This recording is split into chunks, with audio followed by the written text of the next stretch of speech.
2025 சனி பயிற்சி கன்னி ராசிக்கு எப்படி இருக்கும்? உங்களுடைய ஜென்ம ராசிக்கு 7வது ஸ்தானம் என்று சொல்லக்கூடிய கல்யாண ஸ்தானம் என்று சொல்லக்கூடிய கலஸ்தர ஸ்தானம் என்று சொல்லக்கூடிய 7ஆம் இடத்துக்கு பயிற்சி ஆகிறதுனால அது கண்டக சனி அப்படிங்கிற ஒரு அமைப்பில் இருக்கிறதுனால உங்களுடைய வாழ்க்கையில் தேவையில்லாத கண்டங்கள் அப்படிங்கிறத விட தேவையில்லாத தண்டங்கள் கொடுக்கக்கூடிய அமைப்பில் இந்த சனி பயிற்சி அமையும் அப்படிங்கிறது உண்மையான விஷயம்தான். கன்னி ராசியை பொறுத்தளவுக்கு கன்னி ராசிக்காரர்களுக்கு கெடுதல் பண்ணுதோ இல்லையோ, ஆனால்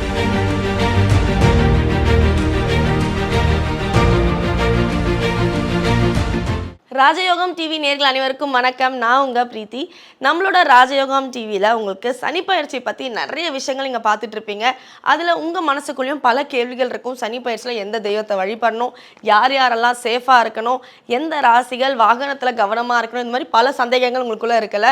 உங்கள் சார்பாக அந்த கேள்விகளெல்லாம் நான் ராஜயோகம் புகழ் டாக்டர் ராம் சார் அவர்கள்கிட்ட கேட்க போகிறேன். நிகழ்ச்சியை தொடர்ந்து பாருங்கள். அதுக்கு முன்னாடி சாரை வரவேற்றுடலாம். வணக்கம் சார். வணக்கம் சார். 2025 சனி பயிற்சி கன்னி ராசிக்கு எப்படி இருக்கும்? அதாவது திருக்கணித பஞ்சாங்கப்படி 2025 மார்ச் மாதம் 29ஆம் தேதி கும்ப ராசியில் இருக்கக்கூடிய சனி பகவான் மீன ராசிக்கு பயிற்சி ஆகிறாரு.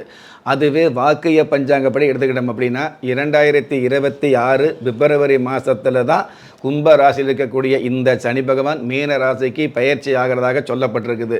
எது எப்படி இருந்தாலும் கன்னி ராசியை பொறுத்தளவுக்கு உங்களுடைய ஜென்ம ராசிக்கு 7வது ஸ்தானம் என்று சொல்லக்கூடிய கல்யாண ஸ்தானம் என்று சொல்லக்கூடிய கலஸ்தர ஸ்தானம் என்று சொல்லக்கூடிய 7ஆம் இடத்துக்கு பயிற்சி ஆகிறதுனால அது கண்டக சனி அப்படிங்கிற ஒரு அமைப்பில் இருக்கிறதுனால உங்களுடைய வாழ்க்கையில் தேவையில்லாத கண்டங்கள் அப்படிங்கிறத விட தேவையில்லாத தண்டங்கள் கொடுக்கக்கூடிய அமைப்பில் இந்த சனி பயிற்சி அமையும் அப்படிங்கிறது உண்மையான விஷயம்தான். கன்னி ராசியை பொறுத்தளவுக்கு கன்னி ராசிக்காரர்களுக்கு கெடுதல் பண்ணுதோ இல்லையோ, ஆனால் கன்னி ராசியை சேர்ந்த உங்களுடைய குடும்பத்தில் பார்த்தீங்க அப்படின்னா உதாரணமாக கணவனுக்கு இந்த கன்னி ராசியாக இருந்து கண்டகச்சனி வைங்களே, மனைவிக்கு மருத்துவ செலவு கொடுக்கக்கூடியது, மனைவி இல்லாத விஷயங்களை நினச்சி கவலைப்படுவது, எதிர்காலத்தை பற்றி தேவையில்லாத பயம் ஏற்படுவது, தான் பயப்படுறோம் அப்படிங்கிறத விட தன்னை சுற்றி உள்ளவங்களையெல்லாம் கவலைப்படக்கூடிய அளவுக்கு பயப்படக்கூடிய அளவுக்கு ஒரு சந்தர்ப்பங்களை ஏற்படுத்துறது, இந்த மாதிரி விஷயங்கள் நிறைய இருந்துகிட்டு இருக்கும். தேவையில்லாத தண்ட செலவு அப்படிங்கிற மருத்துவ செலவு நிச்சயமாக வந்துட்டு இருக்கும். தேவையில்லாத பிரிவுகளை கொடுக்கக்கூடிய உங்களுடைய சுய ஜாதகம் நல்லா இருந்துன்னு வைங்களே, அந்த பிரிவு கூட ஆத்மார்த்தமான பிரிவாக, நியாயமான பிரிவாக, உத்தியோக ரீதியாக, தொழில் ரீதியாக, வியாபார ரீதியாக பிரிவுகளை கொடுக்கும். அதுவே உங்களுடைய சுய ஜாதகம் சரியில்லாமல் இருந்தது அப்படின்னா இந்த கண்டக சனியில் தேவையில்லாமல் பிரிவு ஏற்படக்கூடிய, பிரிஞ்சு இருக்க வேண்டிய, காலத்துக்கு நேரத்துக்கு மனைவியால் சாப்பிட்ட கணவன்கள் பார்த்தீங்க அப்படின்னா அந்த மனைவியுடைய பிரிவு ஏற்பட்டு கண்ட நேரங்களில் கண்ட இடத்துல சாப்பிடக்கூடிய ஒரு சூழலை ஏற்படுத்தக்கூடிய அமைப்பில் இந்த கண்டகச்சனி இருக்கும் அப்படிங்கிறது உண்மையான விஷயமா வந்துட்டு இருக்கும். சரியான நேரத்தில் சரியான வேலைகளை முறையாக செய்ய முடியாத தடங்கள் தாமதங்களை கொடுக்கக்கூடிய அமைப்பு கன்னிராசிக்கு இந்த சனி பகவானுடைய அமைப்பு இருந்துகிட்டு இருக்கும். தனக்கு கஷ்டம் வருது, தனக்கு நோய் வருது அப்படிங்கிறத விட தன்னுடைய குடும்பத்தில் யாருக்கு கஷ்டம் வந்தாலும் நோய் நொடி வந்தாலும் அதை தாங்கக்கூடிய பக்குவத்தை உங்களுக்கு உணர்த்தக்கூடிய சனியாகவும் இந்த கண்டகச்சனி அமையும் அப்படிங்கிறது உண்மையான விஷயம். குடும்பத்தோடு உள்ளவங்க குடும்பத்தை விட்டு பிரிஞ்சு போகிறது, அதே மாதிரி ஓரளவு காசு பணம் சேர்க்கணும் அப்படிங்கிறதுக்காக கடல் கடந்த பயணம் அமைகிறது, உள்ளூரில் உத்தியோகம் உள்ளவங்களுக்கு உலக அளவில் வெளிநாடு போகக்கூடிய ஒரு பாக்கியத்தை கொடுக்கறது, இந்த மாதிரி சில நல்ல விஷயங்களையும் இந்த கண்டகச்சனி கொடுக்கும் அப்படிங்கிறது உண்மையான விஷயமா இருந்துட்டு இருக்குது. சொந்த வீடு இல்லையே, சொந்த வாகனம் இல்லைன்னு கவலைப்பட்டவர்களுக்கு கண்டிப்பாக சொந்த வீடு வாகனம் கொடுத்துரும்.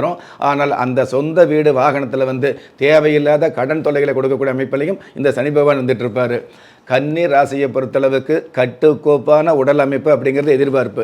ஆனால் கட்டுக்கோப்பான உடலமைப்பு உள்ளவங்க இந்த கண்டகச்சனி வரக்கூடிய இந்த சனி பயிற்சியில் உங்களுடைய உடம்பு பார்த்தீங்கன்னா தேவையில்லாமல் உடம்பு போடுறது, வெயிட் கூடுன்னு சொல்லுவாங்க இல்லையா, உடம்புல எடை அதிகமாகிறது, உருவ அமைப்பில் மாறி மாறி இருக்கக்கூடியது, உடல் அமைப்பில் மாற்றங்களை ஏற்படுத்தக்கூடியது, எதிர்மறையான ஒரு சில சூழல்களை கொடுக்கக்கூடிய இந்த மாதிரி அமைப்புகளில் இந்த கண்டகச்சனி இருக்கும் அப்படிங்கிறது யதார்த்தமான விஷயமா வந்துட்டு இருக்குது.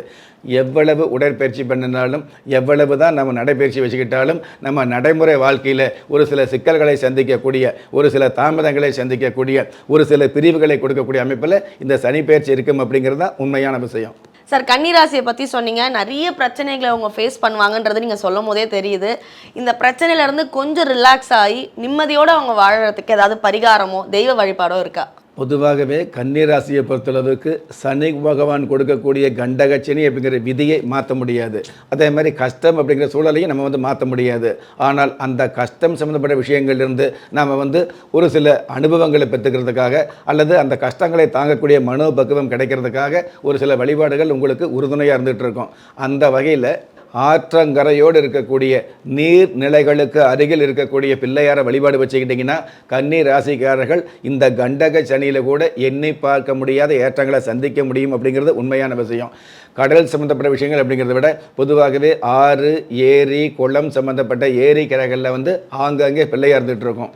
மற்ற இடங்களில் இருக்கக்கூடிய பிள்ளையாரை விட இந்த மாதிரி நீர்நிலைகளுக்கு மத்தியில் இருக்கக்கூடிய நீர்நிலைகளுக்கு ஓரத்தில் இருக்கக்கூடிய அல்லது அரச மரத்துக்கு அடியில் இருக்கக்கூடிய பிள்ளையாரை வழிபாடு வச்சுக்கிட்டிங்கன்னா வரக்கூடிய தொல்லைகளை ஓரளவு கிள்ளி எறிய முடியும் அப்படிங்கிறது சாஸ்திர விதி. ஒரு மனிதன் பெற்றோராலோ மற்றோராலோ உற்றார் உறவினராலோ கைவிடப்பட்டாலும் ஆன்மீகம் கைவிடுவதில்லை. ஆம், நல்லவர்களையும் நியாயமானவர்களையும் குலதெய்வம் கைவிடுவதில்லை. ராஜயோகம் டாக்டர் கே. ராம் அவர்களின் 35 வருட ஆன்மீக ஆராய்ச்சியில் தெய்வ பிரசன்ன சாஸ்திரப்படி உருவாக்கப்பட்ட குலதெய்வ விருட்சம், 30 முக்கோடி தேவர்களின் மூல மந்திரங்களால் பூஜிக்கப்பட்ட குலதெய்வ விருட்சம், இழந்த செல்வம், இழந்த கௌரவம், கலைந்த குடும்பம், தொலைந்த நிம்மதி திரும்ப கிடைக்க வாங்கி பயனடைவீர். குலதெய்வ விருட்சம், கிள்ளி கிடைக்கக்கூடிய யோகங்களை அள்ளி கொடுக்கக்கூடிய ஆன்மீக அற்புதம் குலதெய்வ விருட்சம். ஒவ்வொரு இல்லத்திலும் இருக்க வேண்டிய ஆன்மீக பொக்கிஷம் குலதெய்வ விருட்சம். யோகங்களில் சிறந்த ராஜ யோகம் தருவது குலதெய்வ விருட்சம். திக்கற்ற யாவரும் ஒப்பற்ற பயன் பெற வாங்கி பயனடைவீர். குலதெய்வ விருட்சம். குலதெய்வ விருட்சம், குடும்பமே சுபிட்சம். Okay sir. ஸோ ஆனால் வந்து குலதெய்வ விருட்சம் எந்த பிரச்சனையாக இருந்தாலும் சால்வ் பண்ணக்கூடியதுன்னு எங்கள் எல்லாருக்குமே தெரியும். ஸோ இவ்வளோ பிரச்சனைகளோட அது மட்டும் இல்லாமல் குடும்பத்தில் வந்து அவங்களுக்கு பிரச்சனை வந்தால் பரவாயில்ல, கன்னிராசியை சார்ந்தவங்களுக்கு வரும்னு சொல்லியிருக்கீங்க. ஸோ இதெல்லாம் விலகிறதுக்கு நம்ம குலதெய்வ விருட்சம்ல என்னென்ன சிறப்புகள் இருக்குது? பொதுவாகவே சனி பகவான் கொடுக்கக்கூடிய பிரிவு, சனி பகவான் கொடுக்கக்கூடிய அனுபவங்களை வந்து யாராலும் தடுக்க முடியாது அப்படிங்கிறது உண்மை. படைச்ச ஈசனே தடுக்க முடியாத ஒரு வல்லமை சனி பகவானுக்கு இருக்குது அப்படிங்கிறது ஆழமான உண்மை. இருந்தாலும் இந்த பிரிவு அப்படிங்கிற விஷயத்தை தடுக்க முடியாமல் இருந்தால் கூட அந்த பிரிவு அப்படிங்கிறது நியாயமான பிரிவாக இருக்கக்கூடிய அளவுக்கு நியாயமான ஒரு வாதம் பண்ணக்கூடிய அமைப்பில் இருக்கக்கூடிய அமைப்பில் குடும்பத்தில் ஒற்றுமையை கொடுத்துக்கிட்டு இருக்கோம். நியாயமான பிரிவு அப்படின்னு கேட்டிங்கன்னா, அதாவது உள்ளூரில் வேலை பார்க்கக்கூடிய கணவன் மனைவி இருவருமே ஒரே ஊரில் வேலை பார்த்துட்டு இருந்தால் கூட கணவன் அல்லது மனைவிக்கு வந்து உயர்ந்த வேலை கிடைக்கக்கூடியது, உயர்ந்த பதவி கிடைக்கக்கூடியது, அது வந்து வெளியூரில் கிடைக்கக்கூடியது, அதாவது வெளியூருக்கு மாற்றலாகி போகக்கூடிய ஒரு பிரிவுகளை ஏற்படுத்தி கொடுக்கும். பிரிவு அப்படிங்கிறது மறுக்க முடியாது. ஆனால் அந்த பிரிவுகளோட தன்னுடைய குடும்பத்தை மறக்க முடியாத ஒரு பாசத்தை கொடுக்கக்கூடிய அமைப்பில் குலதெய்வ விருட்சம் அமையும் அப்படிங்கிறது குடும்ப மேன்மைக்கான விதி. Okay sir. ஸோ பிரிவு கண்டு கலங்க வேணாம், அதில் ஒரு நன்மையோட ஒரு பிரிவு வந்து நம்மளோட குலதெய்வ விருட்சம் கொடுக்கும்னு சொல்லி தெளிவான விளக்கத்தையும், அது மட்டும் இல்லாமல் இந்த 2025 சனி பயிற்சி கன்னி ராசிக்கு எப்படி இருக்கும் அப்படிங்கிற பலன்களையும் நம்மளோட ராஜயோகம் புகழ் டாக்டர் ராம் சார் அவர்கள் தெளிவாக சொன்னாங்க. ரொம்ப நன்றி சார். நன்றி. ஸோ நேர்களே, இன்றைய ராஜயோகம் நிகழ்ச்சி உங்களுக்கு ரொம்ப பிடிச்சிருக்கும்னு நம்புகிறேன். அது மட்டும் இல்லைங்க, நம்மளோட ராஜயோகம் டிவியில் தினம் தினம் 12 ராசிக்கான தின பலன்கள், ஆன்மீக குறிப்புகள், ஆன்மீக தகவல்கள், அது மட்டும் இல்லாமல் எந்தெந்த தெய்வத்தை நீங்கள் தினமும் வழிபடணும், உங்களோட அதிர்ஷ்ட நேரம், அதிர்ஷ்ட எண்கள், இந்த மாதிரி பல தகவல்களை தினம் தினம் நம்ம வந்து ராஜயோகம் டிவியில் அப்லோட் ஆகிட்டே இருக்குது. ஸோ அதை பார்த்தினா உடனுக்குடன் தகவல் உங்களுக்கு தெரியணும்னா நீங்கள் ராஜயோகம் டிவியை சப்ஸ்கிரைப் பண்ணணும். அண்ட் ராஜயோகம் டிவியில் வர வீடியோஸை லைக் பண்ணுங்கள், கமெண்ட் பண்ணுங்கள், ஷேர் பண்ணுங்க, மறக்காம பெல் ஐகானை பிரஸ் பண்ணுங்க. மீண்டும் ஒரு நல்ல நிகழ்ச்சியில சந்திப்போம். நன்றி, வணக்கம். திறமை இருந்தும் வறுமையில் வாடுகிறீர்களா? விதியை நொந்து விரக்தியில் இருக்கிறீர்களா? முயற்சிகள் செய்தும் முன்னேற்றம் கிடைக்கவில்லையா? களஸ்திரம் அமையாமல் கவலைப்படுகிறீர்களா? தாய்மையடையாமல் தவித்து நிற்கிறீர்களா? நவரத்தினம் போட்டும் நன்மைகள் கிடைக்கவில்லையா? பெயர் மாற்றம் செய்தும் பிரயோஜனம் இல்லையா? எந்திரத்தை நம்பி மந்திரத்தை சொல்லியும் மாற்றம் கிடைக்கவில்லையா? எண்கணிதத்தை நம்பி எழுத்தை மாற்றியும் ஏற்றம் கிடைக்கவில்லையா?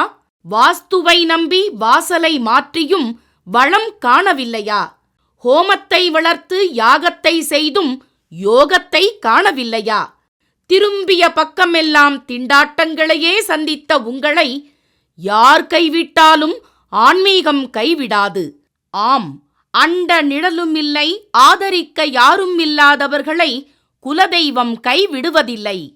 கிள்ளிக் கிடைக்கக்கூடிய யோகங்களை அள்ளிக் கொடுக்கக்கூடிய ஆன்மீக அற்புதம் குலதெய்வ விருட்சம். திக்கற்ற யாவரும் ஒப்பற்ற பயன்பெற வாங்கி பயனடைவீர். குலதெய்வ விருட்சம். குலதெய்வ விருட்சம் குடும்பமே சுபிட்சம்.